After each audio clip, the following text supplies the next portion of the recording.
Hello అండి, అందరికీ ముందుగా ఏకాదశి శుభాకాంక్షలండి. ఈరోజు చాలా ముఖ్యమైన రోజు కదండి. ఎందుకంటే ఇది పురటాసి మాసం, అందులోని తిరుమల శనివారాలు అందరూ చేసుకుంటున్నారు.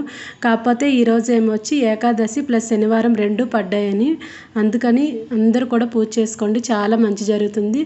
అయితే నేను ఈరోజు శనివారం వ్రతం చేసుకున్నానండి. ఈ వ్రతానికి ముఖ్యంగా కావాల్సినవి మూడే మూడు.